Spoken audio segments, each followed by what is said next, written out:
된다는 것은 알고 또 주님이 도우실 거라는 것도 압니다. 신년 새해 첫 주일 예배를 함께 드릴 수 있어서 감사드리고, 비록 온라인이지만 한 해를 시작하는 귀한 마음으로 함께 주님과 예배하는 귀한 시간이 될 수 있기를 간절히 바랍니다.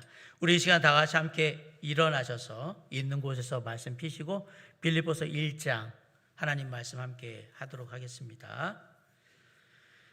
비록 온라인이지만 할 수 있으면 그곳에서 정말 우리가 예배당에서 하듯이 일어나서 하나님 말씀 읽으면 제일 좋겠고요.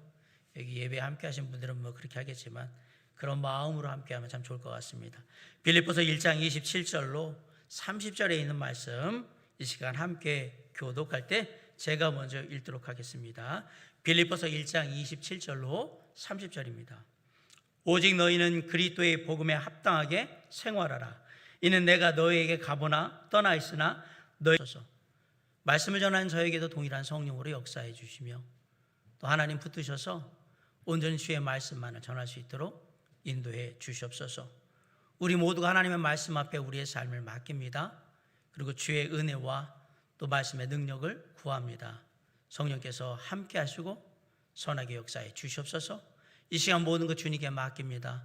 홀로 영광 받으시고 주관하시길 간절히 바라올 때 예수 그리스도의 이름으로 감사하며 기도드렸사옵나이다. 아멘. 앉아주시기 바랍니다.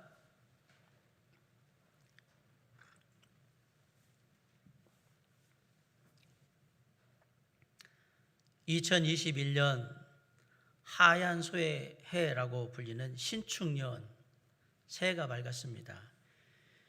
흰색은 신화적으로 새롭다라는 의미와 함께 상서롭다, 뭔가 이렇게 좋은 기운을 가지고 있는 조짐이나 징후를 나타내는 색깔이라고 합니다.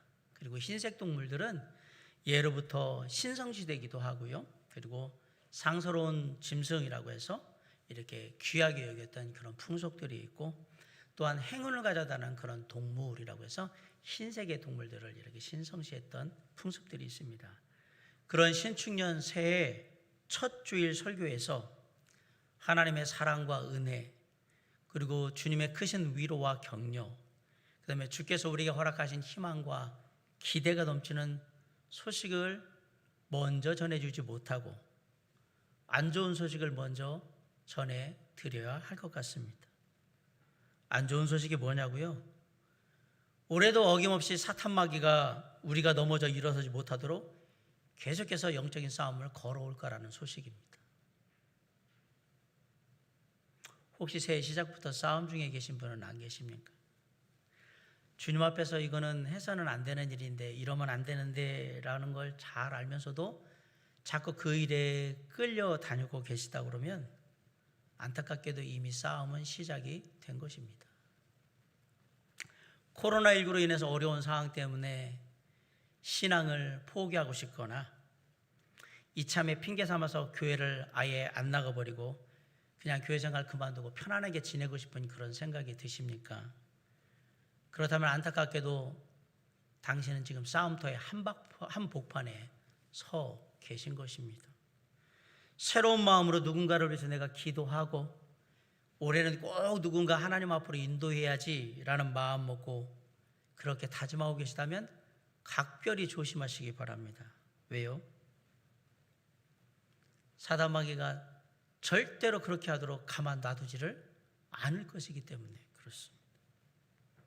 새해가 시작되었으니까 이제 우리가 새로운 마음으로 우리 집사님들 기도하듯이 새로운 각오로 정말 제대로 한번 신앙생활 해봐야지, 그렇게 마음의 각오를 가지고 단단히 마음 먹고 계십니까? 꼭 기억하시기 바랍니다. 사탄마귀가 절대로 그렇게 하도록 놔두지 않을 것입니다. 사도 바울은 이 사실을 너무나도 잘 알고 있었습니다. 사도 바울은 영적 싸움에 관해서는 거의 한 30년 동안 그 싸움을 해왔던 베테랑입니다. 그 사도 바울이 그 오랜 영적 싸움의 경험을 통해서 어떻게 하면 사탄 마귀와의 영적인 싸움에서 이길 수 있는가에 대한 노하우를 터득하고, 지금 오늘 본문에서 그 승리의 노하우를 한마디로 뭐라고 얘기했냐면 복음에 합당한 생활을 하라라고 이야기하면서 우리가 해야 할 싸움이 어떤 싸움인지 이야기하고 있습니다. 복음에 합당한 생활을 하는 것, 즉 복음에 합당한 삶을 사는 것은 하나님 나라의 시민으로서 사는 삶을 말합니다. 비록 이 땅에 살고 있지만 성도들은 하나님 나라의 백성답게, 하늘나라의 시민답게 그렇게 살아야 한다라고 지금 권면하고 있는 겁니다. 그런데 복음에 합당하게 생활하라는 말에는 더 큰 의미가 담겨 있습니다. 생활하라는 말은 원래 헬라어의 의미가 시민이 되어라 또는 시민 노릇을 하라라는 의미가 담겨 있어요. 그 당시 빌립보는 로마 제국의 식민지, 지배 아래에 있었던 그러한 지역이었습니다. 당연히 로마 제국이 그들이 선망하는 나라이고요, 로마 제국의 시민권을 얻는 것은, 그리고 그 나라의 시민이 된다는 것은 큰 자랑거리였던 겁니다. 그런데 로마 제국의 시민권을 갖게 되면 로마 시민으로서의 특권뿐만 아니라 엄격한 의무가 주어졌다고 합니다. 그 의무 중에 첫 번째 의무가 뭐였느냐? 로마 시민으로서 품위를 손상시키는 그 어떤 일도 절대로 해서는 안 된다는 도덕적인 의무가 맨 첫 번째였고, 그 다음이 병역의 의무, 그 다음이 납세의 의무였다라고 합니다. 그런데 로마 사람들은 이런 의무를 지지 않으려고 회피하거나 피하는 그런 일들을 아주 부끄럽고 수치스러운 일로 생각했다고 해요. 그런 분위기였기 때문에 로마 시민들은 자신의 로마 시민권을 가지고 있다는 것을 당당하게 누구에게나 자랑하게 되었고요, 어디에서든 로마 시민답게 당당하게 행동을 했다고 합니다.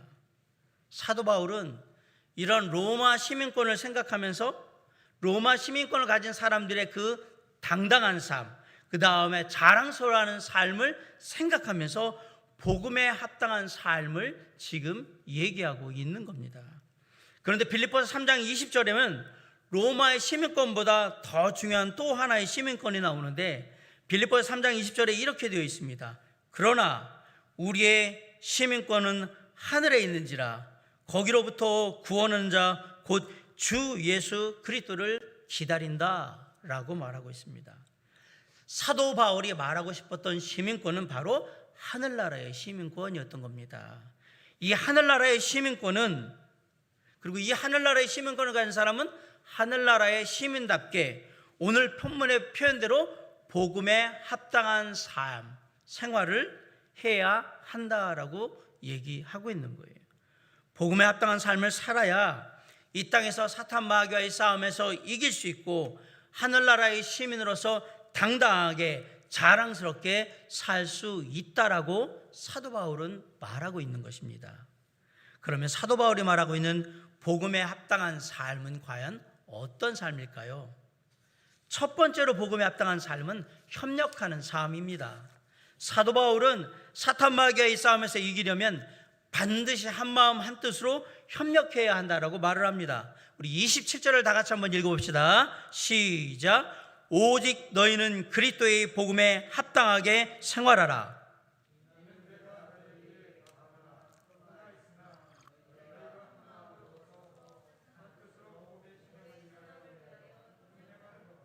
네, 여기서 말하는 게 뭡니까? 쉽게 말해서 한 팀이 되어야 한다라는 말이에요. 협력이라는 말은 원래 함께라는 말과 싸우다라는 말이 합쳐진 말이 협력이에요. 그러기 위해서 먼저 한마음 한뜻으로 함께해야 한다라고 얘기하고 있는 거예요. 공동체는 한 사람이 잘해봤자 아무 소용이 없습니다. 아무리 많은 사람이 있다 할지라도, 아무리 많은 재정이 있다 할지라도, 아무리 시설이 좋다 할지라도, 아무리 능력이 있어도 한마음 한뜻이 되지 못하면 공동체는 힘을 발휘하지 못합니다. 그래서 우리는 한 팀이 되어서 싸워야 하는 거예요. 협력해야 한단 말이에요. 우리가 맞서 싸울 상대는 혼자 감당해야 하기에는 너무 벅찬 상대입니다. 사탄 마귀는 우리가 함께 싸우지 못하도록 계속해서 온갖 수단을 다 동원해서 우리를 방해할 겁니다. 한 공동체에게 가장 위험한 위험 요소가 뭐냐? 바로 분열이에요. 서로를 이간질시키고 별것도 아닌 것에 마음 상해가지고 다투게 하고 진짜 별것도 아닌 일을 큰 일로 만들어서 분열을 가져오게 하고, 그게 사탄 마귀가 하는 일이에요. 각 부서에서 성탄 전야제 연습을 하고 있었대요. 그러다가 이제 밤이 됐으니까 우리 간식으로 뭘 먹을까? 피자를 먹자는 피자파와 김밥을 먹자는 김밥파가 맞붙었습니다.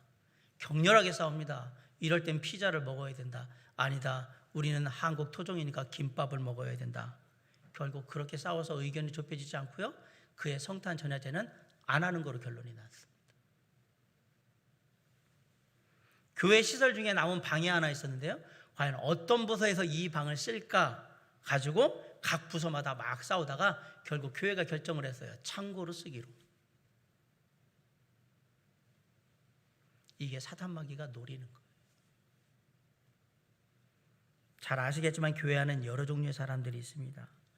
많이 배운 사람도 있고요, 많이 배우지 못한 사람도 있고, 돈이 조금 있어서 여유 있는 사람도 있지만 가난하고 어려운 사람들도 있습니다. 어른들도 있고요, 청년들도 있습니다. 그리고 어린아이들도 있습니다. 고향도 다르고요, 학력도 다르고요, 직업도 다르고요, 나이도 다 다릅니다. 이런 사람들이 다 교회라는 신앙 공동체 안에 모여 있는 겁니다. 이런 것들이 세상이 보기에는 아주 큰 단점입니다. 왜? 이렇게 모여 있으면 문제가 많을 거라는 걸 뻔히 보이잖아요. 그런데 우리가 함께 협력하면 세상이 볼 때 가장 큰 단점인 이것이 우리에게는 가장 큰 장점이 될 수 있다라는 사실입니다. 우리는 복음을 위해서 함께 협력할 줄 알아야 합니다. 기독교의 신앙은 원래 본질적으로 공동체적 신앙입니다. 독불장군이나 나 혼자라는 청개구리식 신앙은 기독교의 신앙이 아니에요. 기독교의 신앙은 공동체적인 신앙이에요. 그리고 우리가 잘 알지만 공동체적인 신앙 안에서 믿음이 잘 자란다는 것도 우리가 알 수 있어요. 혼자서 모든 것을 처리하고 해결하는 하나님의 나라는 존재하지 않습니다. 예수님 당시에 로마 군대가 뛰어난 전술로 많은 전쟁에서 승리를 했습니다. 로마 군대가 그 당시에 가졌던 가장 큰 장점이 뭐였냐? 민첩한 기동력이었습니다. 그런데 생각을 해보세요. 수만 명의 그 군대가 움직이는데 엄청 빨리, 다른 군대들도 엄청 빨리 움직이는 거예요. 어떻게 그 많은 군사들로 이루어진 군대가 민첩한 기동력을 가지고 움직일 수 있었을까 궁금했는데 그 비결은 훈련에 있었습니다. 어떤 훈련을 했느냐? 수십 명의 군사들이 서로 이렇게 어깨동무를 함께 쭉 서서요, 팀을 나눠가지고 여기서 처음 시작해서 결승선이 있는 일정 부분에 딱 결승선을 해놓고 누가 빨리 저기까지 달려가느냐, 이 어깨동무를 풀지 않고 그런 훈련들을 계속했던 거예요. 그러니까 딱 모여서 움직여 그러면 일사불란하게 그 무리들이 막 움직이는 그런 것들이 이미 훈련해서 되어 있으니까 민첩한 기동력을 가지고 빠른 시간 안에 보병들이 움직이고, 그래서 전쟁에 승리하는 그런 일들을 이뤄놨던 거예요. 어깨동무를 하고서 달려가는 게 이게 쉬운 것 같지만 여러분 2인 삼각 하듯이 생각하시면 돼요. 이게 쉽지 않아요. 발이 안 맞으니까. 그리고 내가 빨리 가고 싶다고 막 땡긴다고 갈 수 있는 게 아니에요. 이건 수십 명이 어깨동무를 하고 있는데 어떻게 빨리 가겠어요? 혼자만 잘한다고 먼저 들어가질 못합니다. 모두가 한 팀이 돼서 정확하게 발을 맞춰가지고 그냥 일사불란하게 한 몸이 돼서 막 착착착착 움직여야, 그래야 결승선에 빨리 도착할 수 있었던 거예요. 비결은 모두가 하나가 되어야 한다. 그렇습니다. 하나가 되어서 함께 싸워야 합니다. 그러기 위해서는 우리의 신앙의 공동체적인 삶에 잘 적응되어 있어야 됩니다. 헌신되어 있어야 한다는 얘기예요. 나의 욕심을 버리고 나의 고집도 버리고 그리스도의 온전한 몸을 이루기 위해서 겸손한 지체가 되어야 한다라는 사실이에요. 함께 주님을 높이고 함께 복음을 자랑하며 함께 한 마음으로 굳게 서서 복음에 합당한 삶을 살기 위해서 협력하는 것이 바로 사도 바울이 빌립보 성도들에게 보고 싶어했던 진짜 모습이라고 말하고 있는 거예요. 우리는 한 가지 목적을 위해서 하나 되어 협력해야 합니다. 같이 기도하고 서로의 짐을 나누고 서로 격려함으로 함께 해야 한다는 사실이에요. 코로나19라는 어려운 상황으로 인해서 직접 함께 할 수는 없지만 그럴수록 서로의 안부를 묻고 삶을 나누며 필요한 것을 나누고 함께하는 그러한 시간들을 많이 가져야 한다는 거예요. 지난해 우리가 추수감사 주일을 맞이하면서 추수감사 선물들을 각 가정마다 다 보내드렸어요. 9가지 곡식과 감사를 상징하는 감 하나, 사과 하나 이렇게 선물 세트로 만들어서 다 드렸어요. 그러다 성탄 감사 예배 때에는 성탄 감사 선물로 교회 달력하고 향초하고 그리고 감사의 카드를 다 적어가지고 보내드렸습니다. 그 한 목적이 뭡니까? 우리가 한 공동체라는 사실이에요. 우리는 하나 되어서 하나님의 일을 이루는 한 공동체라는 사실을 잊지 말라고. 머지않아 코로나19가 끝나서 우리가 함께 얼굴을 맞대고 예배하며 함께할 그때에 다시 한번 함께 협력하여 하나님이 원하시는 뜻을 이루고 하나님의 나라를 확장하는데 함께 동역하는 귀한 형제요 자매가 되자. 그 마음 잊지 말라고. 그거 다 준비해서 다 드린 거예요. 협력하자. 하나 되어서 우리가 한 마음 한 뜻으로 함께 협력하여 귀한 동역자가 된다면 우리를 통해서 얼마든지 하나님의 일을 이룰 수 있습니다. 당연히 사탄 마귀와의 싸움에서도 이길 수 있습니다.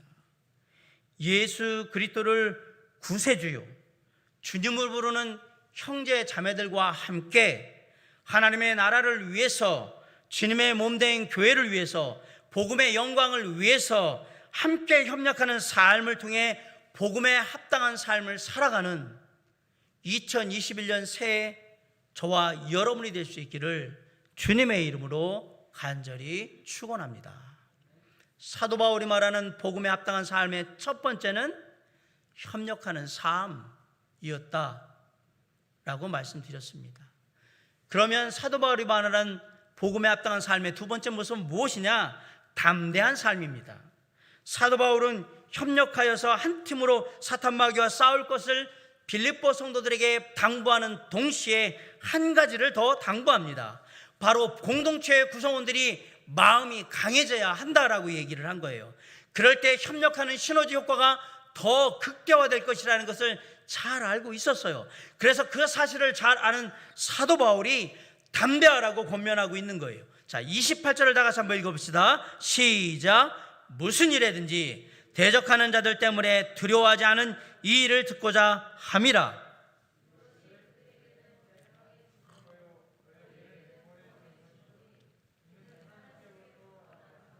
네, 28절에 보면 대적하는 자들이 나오는데 사도 바울은 대적하는 자들이 누구인지를 말하고 있지 않아요. 그러나 빌립보 성도들은 사도 바울이 대적하는 자들을 얘기할 때 이들이 누구인지 분명히 알고 있었을 거예요.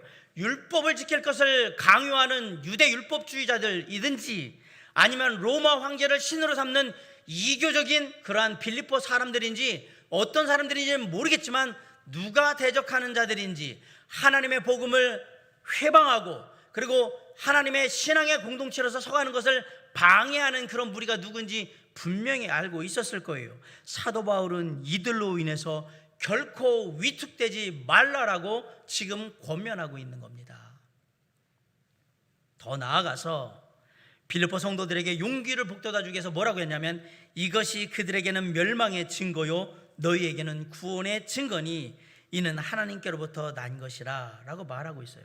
다시 말해서 빌립보 성도들에게 용기를 잃지 않고 끝까지 복음에 합당한 삶을 위해 너희들이 협력하여서 끝까지 견뎌 나가면 마지막 날에 하나님께서 대적자들을 멸망시키시고 빌립보 성도 너희들에게는 하나님의 놀라운 구원이 임하게 될 것이다 라고 얘기하고 있는 거예요.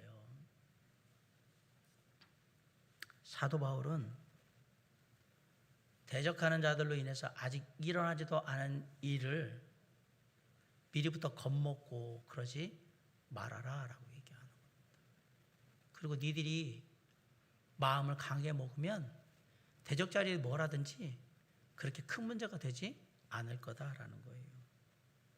대적하는 자들이 있고 영적인 싸움이 있지만 아직 승패는 나지 않았다. 기억해라. 싸움에 있어서 승패를 좌우하는 승리의 가장 중요한 요소는 분위기입니다. 분위기로 싸우는 겁니다. 만약 싸움을 해야 되는 군사들이 싸울 용기를 잃거나 두려움에 휩싸인다면 그 싸움은 하나만 한 겁니다. 싸울 이유가 없어요. 이미 진 겁니다. 우리가 권투선수들이나 요즘 이제 UFC라고 하는 격투기 같은 선수들이 딱 처음에 만나가지고 서로 이렇게 심판 앞에 나왔을 때 잘 보세요. 얼굴을 딱 들고 서로의 눈을 째려보면서 막 죽일 듯이 이렇게 막 째려보면서 막 그럽니다. 제일 먼저 하는 게 뭐예요? 딱 오자마자 만나면 눈싸움부터 하는 거예요. 왜? 기선제압을 해가지고 나하고 싸울 용기를 없게 만들기 위해서, 두렵게 만들기 위해서. 그러면서 가다가 뭐예요? 자, 그럼 어떤 사람은 손을 딱 해가지고 목을 쫙 이렇게 얘기해요. 이거 뭐냐면 너 오늘 나한테 죽었다 이렇게 하는 거예요. 왜? 자꾸 두려움에 빠지게 만드는 거예요. 싸울 용기를 잃게 만들기 위해서 계속 그런 제스처를 취하는 거예요. 만약에 그런데 그렇게 해가지고 두려움에 빠지고 싸울 용기를 잃잖아요. 그 싸움은 하나만 해요. 경기는 이미 진 거예요. 그 싸움은 끝난 거란 말입니다. 이미. 왜? 싸울 용기도 잃었고 이미 두려움에 빠졌기 때문에 이 싸움은 하나만 한 싸움이 되는 거예요. 두려움은 우리의 삶을 마비시키고 우리로 하여금 사탄마귀와 싸울 용기를 다 잃게 만들어버립니다. 사탄마귀는 그래서 계속 우리를 위협하는 거예요. 두려워하도록. 그리고 겁을 주는 거예요. 그래서 우리와 싸움할 때 우리가 싸울 용기도 잃어버리고 두려움에 그냥 뒤로 물러나도록 만들려고 하는 겁니다. 마치 블레셋의 골리앗을 보면서 그 사이즈와 힘에 위압감을 느끼고 싸울 용기를 다 잃어버리고 어찌할 바 몰라 했던 이스라엘 백성들과 사울 왕처럼 되는 거예요. 그런데 여러분 기억하세요? 그 속에 누가 등장합니까? 담대한 하나님의 용사 다윗이 등장했습니다. 지금 당장 세상의 모습을 보면 우리가 진짜 낙심하기에 딱 좋습니다. 코로나19라는 거대한 괴물이 딱 버티고 서서 우리의 인생을 마구 짓누르고 있습니다. 마구 휘젓고 있습니다. 거기다가 우리가 자주 넘어지는 문제 있잖아요. 먹고 사는 문제. 그게 도처에 장애물로 다 깔려 있습니다. 그나마 믿었던 사람들이 서서히 등을 돌리기 시작하고요. 이제는 나를 모른 척하기 시작하더니 심지어 이제 정말 내가 믿고 의지했던 사람인데 배신까지 하는 상황이 돼요. 그러면서 얘기해요. 먹고 살려고 보니까 미안해, 어쩔 수 없었어. 그런 얘기들이 계속해서 나오고 있어요. 하나님은 우리의 눈에 안 보이는데 세상은 우리의 눈에 어마어마하게 크게 보이니까 두렵고 힘들고 세상과 맞서 싸울 용기도 잃어버리는 거예요. 지레 겁먹고 싸움도 하기 전에 주눅이 들어가지고 어떻게 하면 도망갈 수 있을까? 어떻게 하면 포기할 수 있을까? 이런 싸움의 상황에서 무슨 싸움이 되나? 이럴 때는 적당히 타협하고 때를 기다리는 게 지혜로운 거야. 되지도 않는 용기 가지고 싸운다고 그렇게 나섰다가 본전도 못 찾을 거야. 좋은 게 좋은 거지. 그러면서 뒤로 나가. 세상이 아무리 버겁게 보여도 절대로 겁먹지 마시기 바랍니다. 우리 하나님께서 지금도 살아 역사하며 우리의 삶 가운데 계시기 때문에 그렇습니다. 요한일서 4장 4절에 자녀들아 너희는 하나님께 속하였고 또 그들을 이기었나니 이는 너희 안에 계신 이가 세상에 있는 자보다 크심이라. 우리 안에 계신 하나님이 세상보다 분명히 크니까 겁먹지 말아라라고 얘기하고 있는 거예요. 그 누구도 하나님을 이길 수 없습니다. 그 어떤 세상의 문제도 하나님보다 크지 않습니다. 모든 것이 하나님 손안에 있는 겁니다. 그 하나님이 우리와 함께 하십니다. 그 하나님이 우리와 함께 싸우십니다. 그 하나님을 의지하고 그 하나님의 능력을 힘입는다면 얼마든지 싸움에서 이길 수 있습니다.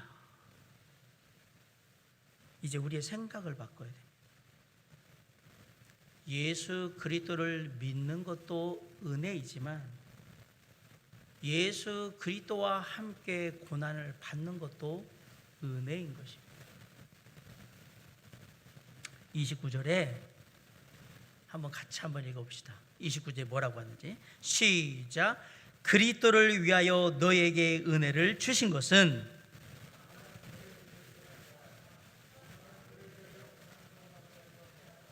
자 보세요. 두 가지 은혜가 있어요. 주님을 믿는 은혜와 함께 주님을 위하여 고난받는 은혜도 있다라고 얘기했어요. 우리가 고난받는다는 얘기는 하나님이 우리를 좋게 보신다 이런 뜻입니다. 누군가 내게 당신이 정말 주님과 함께 고난받을 만큼 그렇게 대단한 믿음의 소유자입니까? 라고 묻는다면 저와 여러분의 대답이 뭘까요? 아니요예요. 아유 저는 그 정도 안 됩니다. 우리가 무엇이기에 예수 그리스도의 고난을 함께 당하겠습니까? 우리는 그 정도 수준이 안 됩니다. 그런데 그렇게 생각해 보면 예수 그리스도를 위해 그 주님과 함께 고난받는다는 것은 우리의 특권이자 은혜인 거예요. 아무나 할 수 있는 게 아니란 말입니다. 그러면서 사도 바울이 빌립보 성도들이 겪고 있는 어려움이 자신이 겪고 있는 어려움과 동일한 어려움이라고 그러면서 그들을 격려하고 있어요. 30절 다 같이 한번 읽읍시다. 시작. 너에게도 그와 같은 싸움이 있으니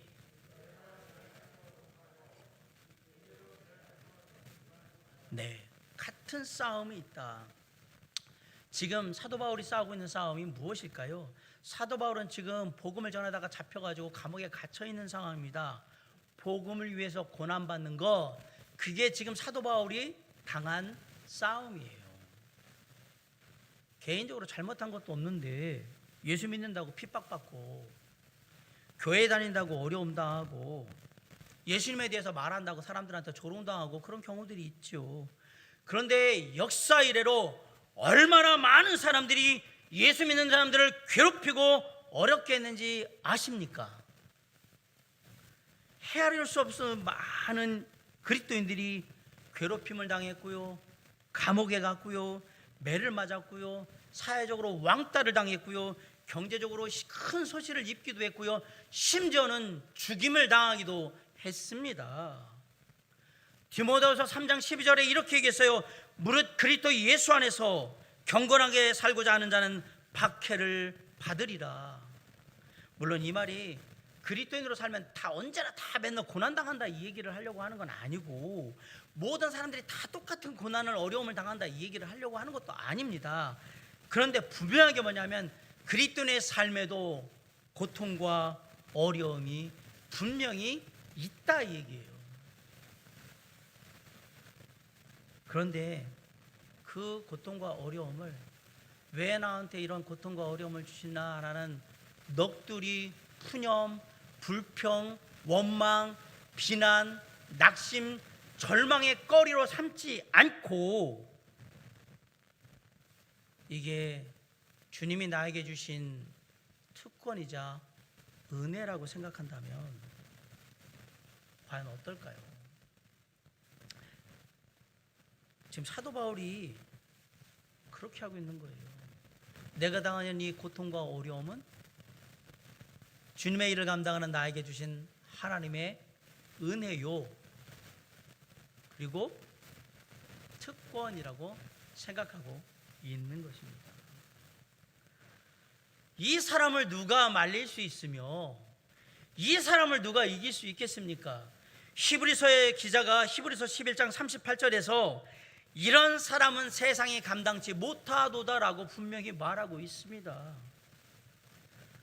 군사 전문 매체인 더 내셔널 인터레스트라는 그 매체에서 2020년 1월에 세계에서 가장 강한 해병대 5개 나라를 발표를 했는데 1위가 미국, 2위가 러시아, 3위가 영국, 4위가 한국, 5위가 중국입니다.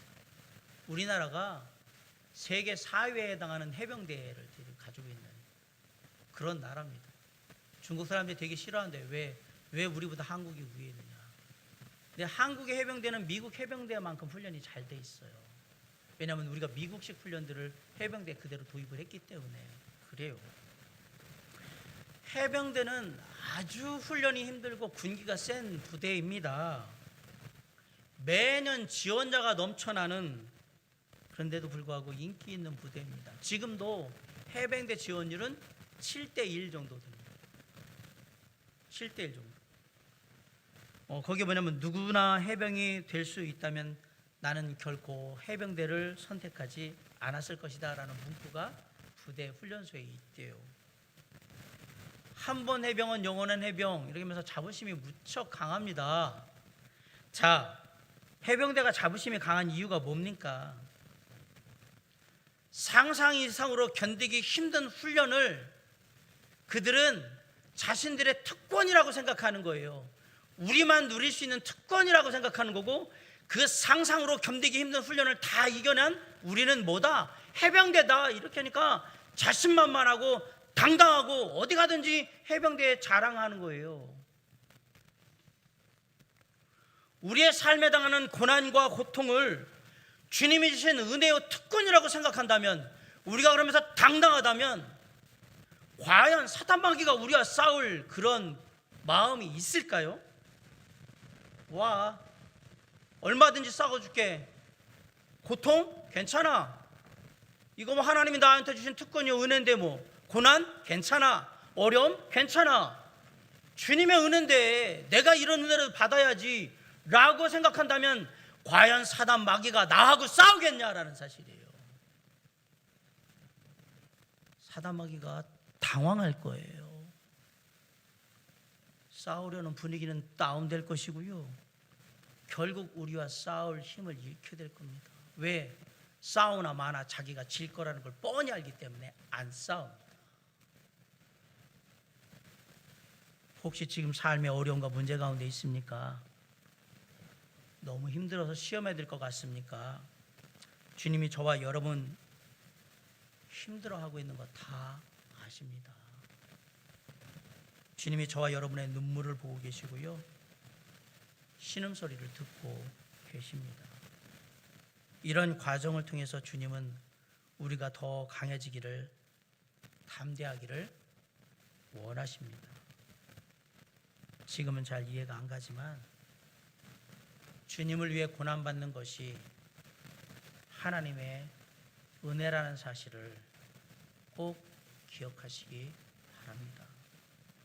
우리가 당하는 고난은 하나님이 그만큼 우리를 좋아하신다는 얘기고요, 우리를 귀하게 여기신다는 반증인 겁니다.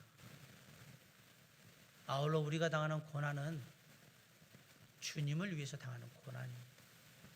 아무 의미 없이 당하는 고난이 아니라 내가 사랑하는, 또 나를 너무나도 사랑하시는 주님을 위해 받는 고난이라고 생각하고 어려움이라고 생각하고 나간다면 조금은 삶의 고난과 고통을 받아들이기가 쉽지 않을까 생각해 봅니다. 그럴 때 우리는 조금 더 담대하게 사탄 마귀와의 싸움에 나설 수 있는 것이고요, 마침내 승리하게 될 것입니다. 이제 말씀을 마무리하려고 합니다. 사랑하는 성도 여러분, 우리 모두는 연약합니다. 누가 봐도 사단 마귀와의 싸움에서 이길 수 없을 것 같습니다. 그런데 결국은 이길 것입니다. 우리는 충분히 이길 수 있습니다. 하늘과 땅의 모든 권세를 가지신 그 주님이 우리와 함께 하시기 때문에 이길 수 있습니다.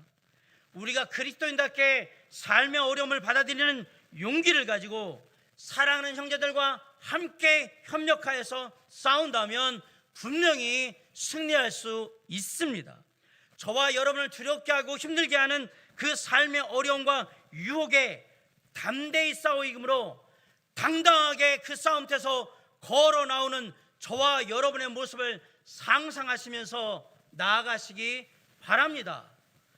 우리의 그 뒤에 우리 주 예수 그리스도께서 걸어 나오실 겁니다. 사랑하는 성도 여러분, 그렇게 우리는 사단 마귀의 괴계를 꿰뚫고 승리하게 될 것입니다. 주님이 허락하신 복음에 합당한 삶을 삽시다. 함께 협력함으로 신앙의 공동체를 아름답게 세워나가고 주어진 싸움을 담대하게 싸워나감으로 하나님이 주시는 크고 작은 삶의 승리를 날마다 경험하는 2021년 한 해를 만들어 나가는 저와 여러분의 삶이 될 수 있기를 주님의 이름으로 간절히 축원합니다. 기도하시겠습니다. 사랑과 은혜가 풍성하신 아버지 하나님, 2021년 한 해 동안 정말로 복음에 합당한 삶을 살길 원합니다.